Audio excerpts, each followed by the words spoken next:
ಹರಿಹರ ನಗರದಲ್ಲಿ 80ನೇ ಸ್ವಾತಂತ್ರ್ಯ ದಿನಾಚರಣೆಯನ್ನು ಅತ್ಯಂತ ಸಂಭ್ರಮ ಹಾಗೂ ದೇಶಭಕ್ತಿಯ ವಾತಾವರಣದಲ್ಲಿ ಆಚರಿಸಲಾಯಿತು. ನಗರದ ಗಾಂಧಿ ಮೈದಾನದಲ್ಲಿ ನಡೆದ ಸ್ವಾತಂತ್ರ್ಯ ದಿನಾಚರಣೆ ಕಾರ್ಯಕ್ರಮದಲ್ಲಿ ತಹಸೀಲ್ದಾರ್ ಸಂತೋಷ್ ಕುಮಾರ್ ಅವರು ರಾಷ್ಟ್ರಧ್ವಜಾರೋಹಣ ನೆರವೇರಿಸಿದರು. ಕಾರ್ಯಕ್ರಮದಲ್ಲಿ ಮುಖ್ಯ ಅತಿಥಿಗಳಾಗಿ ಮಾನ್ಯ ಶಾಸಕರಾದ ಬಿ.ಪಿ. ಹರೀಶ್ ಅವರು ಉಪಸ್ಥಿತರಿದ್ದರು. ಇದೇ ವೇಳೆ ಕಾರ್ಯನಿರ್ವಾಹಕ ಅಧಿಕಾರಿಗಳು ಸುಮಲತಾ, ಹರಿಹರ ನಗರದ ಸರ್ಕಲ್ ಇನ್ಸ್ಪೆಕ್ಟರ್ ಸುರೇಶ್ ಸಗರಿ, ನಗರಸಭೆ ಪೌರಾಯುಕ್ತರು ಈರಮ್ಮನವರು, ಕ್ಷೇತ್ರ ಶಿಕ್ಷಣಾಧಿಕಾರಿ ದುರ್ಗಪ್ಪ ಸೇರಿದಂತೆ ವಿವಿಧ ಇಲಾಖೆಯ ಅಧಿಕಾರಿಗಳು ಹಾಗೂ ಗಣ್ಯರು ಕಾರ್ಯಕ್ರಮದಲ್ಲಿ ಭಾಗವಹಿಸಿದರು. ಸ್ವಾತಂತ್ರ್ಯ ದಿನಾಚರಣೆ ಅಂಗವಾಗಿ ಶಾಲಾ ಕಾಲೇಜು ವಿದ್ಯಾರ್ಥಿಗಳು ಹಾಗೂ ಶಿಕ್ಷಕರು ಮತ್ತು ಸಿಬ್ಬಂದಿ ದೇಶಭಕ್ತಿ ಮೂಡಿಸುವ ವಿವಿಧ ಸಾಂಸ್ಕೃತಿಕ ಕಾರ್ಯಕ್ರಮಗಳನ್ನು ನೆರವೇರಿಸಿದರು. ದೇಶಭಕ್ತ ಗೀತೆಗಳು, ನೃತ್ಯ ಹಾಗೂ ವಿವಿಧ ಸಾಂಸ್ಕೃತಿಕ ಪ್ರದರ್ಶನಗಳು ಕಾರ್ಯಕ್ರಮಕ್ಕೆ ಮತ್ತಷ್ಟು ಮೆರುಗು ತಂದವು. ಇದೇ ಸಂದರ್ಭದಲ್ಲಿ ಪೊಲೀಸ್ ಇಲಾಖೆಯಿಂದ ಆಕರ್ಷಕ ಪೊಲೀಸ್ ಪಥಸಂಚಲನ ನಡೆಸಲಾಯಿತು. ಶಿಸ್ತುಬದ್ಧ ಪಥಸಂಚಲನ ನೆರವೇರಿಸಿದ್ದು ಸಾರ್ವಜನಿಕರ ಗಮನ ಸೆಳೆಯಿತು. ಕಾರ್ಯಕ್ರಮದಲ್ಲಿ ಪ್ರಮುಖ ಆಕರ್ಷಣೆಯಾಗಿದ್ದು ಸುಮಾರು 150 ತಾಯಂದಿರು ಒಟ್ಟಾಗಿ ವಂದೇ ಮಾತರಂ ಗೀತೆಯನ್ನು ಹಾಡಿದ ದೃಶ್ಯ. ದೇಶಭಕ್ತಿಯ ಭಾವನೆ ಮೂಡಿಸುವ ಈ ವಿಶೇಷ ಕಾರ್ಯಕ್ರಮ ಎಲ್ಲರ ಮನಸೆಳೆಯಿತು. ಸ್ವತಂತ್ರ ಹೋರಾಟಗಾರರ ತ್ಯಾಗ, ಬಲಿದಾನ ಹಾಗೂ ದೇಶ ಏಕತಾ ಮತ್ತು ಅಖಂಡತೆಯನ್ನು ಸ್ಮರಿಸಲಾಯಿತು. ಹರಿಹರದ ಶಾಸಕರಾದ ಬಿ.ಪಿ. ಹರೀಶ್ ಅವರು ನಮ್ಮ ವಾಹಿನಿ ಜೊತೆಗೆ ಮಾತನಾಡಿ ತಮ್ಮ ಅನಿಸಿಕೆಗಳನ್ನು ಹಂಚಿಕೊಂಡರು. ವರದಿ ಶೇಖ್ ಅಲ್ತಾಫ್, ಸ್ಮಾರ್ಟ್ ನ್ಯೂಸ್ ಕನ್ನಡ, ಹರಿಹರ. ದೇಶದ ಜನತೆಗೆ 80ನೇ ವರ್ಷದ ಸ್ವಾತಂತ್ರ್ಯೋತ್ಸವ ದಿನದ ಶುಭಾಶಯಗಳು. ಆ ಭಾರತ ಮಾತೆ ನಮ್ಮ ನಾಡಿಗೆ ಒಳ್ಳೆಯದನ್ನು ಮಾಡಲಿ.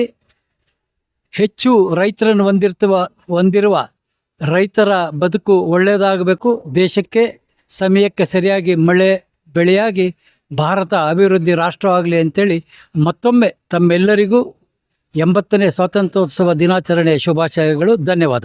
ರಕ್ಷಣಾ ವೇದಿಕೆಯ ಟಿ.ಎನ್. ನಾರಾಯಣಗೌಡರ ನೇತೃತ್ವದ ಹರಿಹರ ತಾಲೂಕು ರಾಜೇಶ್. ಸ್ವಾತಂತ್ರ್ಯ ದಿನಾಚರಣೆಯ ಆರ್ಥಿಕ ಶುಭಾಶಯಗಳು. ಎಲ್ಲ ನಾಗರಿಕರಿಗೂ 80ನೆಯ ಸ್ವಾತಂತ್ರ್ಯ ದಿನಾಚರಣೆ ಆರ್ಥಿಕ ಶುಭಾಶಯಗಳು. ರಕ್ಷಣಾ ವೇದಿಕೆ ಟಿ.ಎನ್. ನಾರಾಯಣಗೌಡರ ನೇತೃತ್ವದ ತಾಲೂಕು ಘಟಕದ ಗೌರವ ಅಧ್ಯಕ್ಷನಾಗಿ ನನ್ನ ಹೆಸರು ಅಮಾನುಲ್ಲಾ. ಇವತ್ತು ಎಲ್ಲ ನಾಗರಿಕರಿಗೂ, ನಮ್ಮ ತಾಲೂಕಿನ ನಾಗರಿಕರಿಗೂ ಸ್ವಾತಂತ್ರ್ಯ ದಿನಾಚರಣೆಯ ಹಾರ್ದಿಕ ಶುಭಾಶಯಗಳನ್ನು ಹೇಳುತ್ತಿದ್ದೇನೆ. ರಕ್ಷಣಾ ವೇದಿಕೆ ಟಿ.ಎನ್. ನಾರಾಯಣಗೌಡ ಅವರ ನೇತೃತ್ವದ ಹರಿಹರ ತಾಲೂಕಾ ಉಪಾಧ್ಯಕ್ಷನಾದ ನಾನು ಅಬ್ದುಲ್ ರಜಾಕ್ ಟಿ ಎಲ್ಲರಿಗೂ ಸ್ವಾತಂತ್ರ್ಯ ದಿನಾಚರಣೆಯ ಹಾರ್ದಿಕ ಶುಭಾಶಯವನ್ನು ಕೋರುತ್ತೇನೆ. ಜೈ ಹಿಂದ್, ಜೈ ಕರ್ನಾಟಕ. 80ನೇ ಸ್ವಾತಂತ್ರ್ಯೋತ್ಸವದ ಶುಭಾಶಯಗಳು.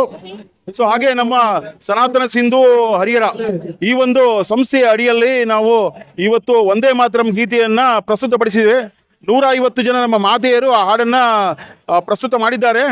ಸೊ ನಾವು ಈ ಹಿಂದೆ ಈಗ ಒಂದು 6 ತಿಂಗಳ ಕೆಳಗೆ ನಾವು ಇದನ್ನೇ ಸಪ್ರೇಟಾಗಿ ಒಂದು ಕಾರ್ಯಕ್ರಮ ಮಾಡಿದ್ವಿ. ಭಾಳ ಚೆನ್ನಾಗಿ ಮೂಡಿ ಬಂತು. ಸೊ ಇವತ್ತು ಕೂಡ ಪ್ರೆಸೆಂಟ್ ಮಾಡಿದ್ದೀವಿ. ಸೊ 1 ನಿಮಿಷ ಕೊಟ್ಟೆ ನೀವು. ನಮಸ್ಕಾರ ಹಾಗೂ 80ನೇ ಸ್ವಾತಂತ್ರ್ಯೋತ್ಸವ ದಿನಾಚರಣೆಯ ಶುಭಾಶಯಗಳು. ಭಾರತಕ್ಕೆ ಸ್ವತಂತ್ರ ಸಿಕ್ಕು ಇವತ್ತಿಗೆ 80 ವರ್ಷ ಕಳೆದಿದೆ. ಈ 80ನೇ ವರ್ಷ ಸಂಭ್ರಮದಲ್ಲಿ ನಾವು ವಂದೇ ಮಾತರಂ ಗೀತೆಗೆ 150 ವರ್ಷ ಆಗಿದೆ. ಹಾಗಾಗಿ 150 ಗಾಯಕರಿಂದ ಏಕಕಾಲಕ್ಕೆ ಏಕಕಂಠದಲ್ಲಿ ನಾವು ವಂದೇ ಮಾತರಂ ಗೀತೆಯನ್ನು ಸಮರ್ಪಣೆ ಮಾಡಿದ್ದೇವೆ ತಾಯಿ ಭಾರತಿಗೆ. ಇಲ್ಲಿ ನಾವು ತಾಲೂಕಾ ಮೈದಾನದಲ್ಲಿ ಹಾಡ್ಲಿಕ್ಕೆ ಅವಕಾಶ ಮಾಡಿಕೊಟ್ಟಂತ ಮಾನ್ಯ ತಹಶೀಲ್ದಾರ್ ಅವರಿಗೂ ಹಾಗೂ ಮಾನ್ಯ ಶಾಸಕರಿಗೂ ಧನ್ಯವಾದ ಅರ್ಪಿಸ್ತೇನೆ.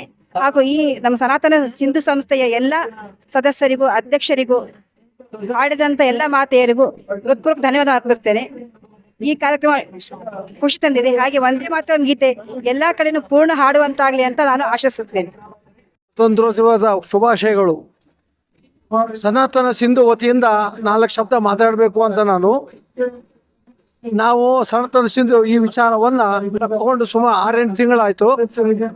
ಕಳೆದ 8 ತಿಂಗಳ ಹಿಂದೆ ವಂದೇ ಮಾತರಂ ಬಗ್ಗೆ ಚಕ್ರವರ್ತಿ ಸೂಲಿಬೆಲೆ ಅವರಿಂದ ವಿಶೇಷವಾದ ಉಪನ್ಯಾಸ ಇತ್ತು. ಇದು ಈಗ ಬಹಳ ಸರ್ಕಾರದ ಒಂದು ವಿಶೇಷ ಕಾರ್ಯಕ್ರಮದಲ್ಲಿ ಭಾಗವಹಿಸಿದ್ದು ಸುಮಾರು 150 ನಮ್ಮ ಭಗಿನಿಯರು ಏಕಕಂಠದಿಂದ ಒಂದೇ ಮಾತ್ರ ಹೇಳಿದ್ದು ಹರಿಹರದ ಇತಿಹಾಸದಲ್ಲೇ ಮೊದಲನೇದು. ಅಷ್ಟೇ ಅಲ್ಲದೆ ಕರ್ನಾಟಕದಲ್ಲೇ ಮೊಟ್ಟಮೊದಲ ಅಂತ ಹೇಳಕ್ ನನಗೇನು ಅನ್ಸೋದಿಲ್ಲ, ನನಗೆ ಸಂಕೋಚ ಇಲ್ಲ. ಇದೇ ತರ ಎಲ್ಲ ಊರಲ್ಲೂ ಒಂದೇ ಮಾತ್ರ ಕಾರ್ಯಕ್ರಮವನ್ನ ಎಲ್ಲ ಊರಲ್ಲೂ ಹೇಳಬೇಕು, ಎಲ್ಲ ಮಕ್ಕಳಿಗೂ ಬರಬೇಕು, ಬಾಯಿ ಪಾಠ ಆಗಬೇಕು, ನಾಲಿಗೆ ತುದಿಯಲ್ಲಿ ಒಂದೇ ಮಾತರಂ ಅಂತ ಘೋಷಣೆ ಬರಬೇಕು. ಇದೇ ಉದ್ದೇಶದಿಂದ ನಾವು ಸನಾತನ ಸಿಂಧು ನಮ್ಮ ಪ್ರಯತ್ನ ಈಗ ಯಶಸ್ವಿ ಆಗ್ತಾ ಇದೆ. ಇದೇ ಥರ ಪ್ರತಿ ವರ್ಷನೂ ರಿಪಬ್ಲಿಕ್ ಡೇ ಮತ್ತು ಸ್ವತಂತ್ರ ದಿನಾಚರಣೆಗೂ ಈ ಕಾರ್ಯಕ್ರಮ ಇದೇ ನಡೀತದೆ. ಇದೇ ಥರನೇ ಪ್ರತಿ ವರ್ಷವೂ ಆಗಬೇಕು ಅಂತ ಆಶಿಸ್ತಾ ಎಲ್ಲರಿಗೂ ಮತ್ತೊಮ್ಮೆ ಶುಭಾಶಯಗಳು ಕೋರುತ್ತೆ.